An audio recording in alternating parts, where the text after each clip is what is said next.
Jeff Mandel owns Exit Shoes. He's been making his clients custom shoes inside his quaint little 400 square foot office on Union Station's second floor since 2013. Surprisingly, it's quiet for a train station, and for the West Coast, a busy one.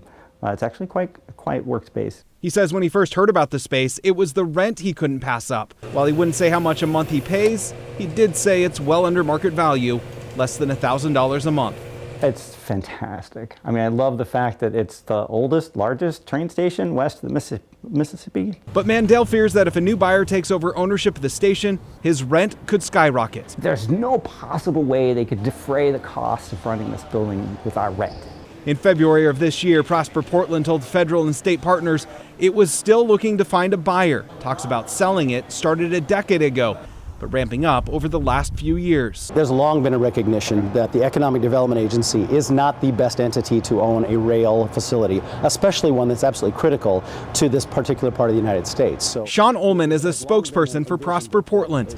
He says the city is looking for a buyer focused on transportation and one that can take on the needed repairs, estimated in the hundreds of millions of dollars. A large chunk of that price tag going towards improving the track platform and canopies outside. The approximate costs that we're hearing so far are about $250 million in renovations and upgrades to the facility that need to happen.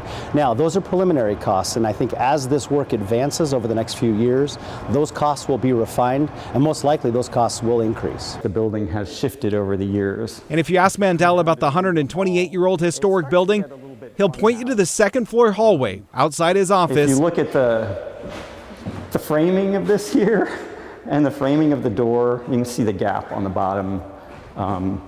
It really highlights the way the east wall of the building is essentially sort of shifting towards the river.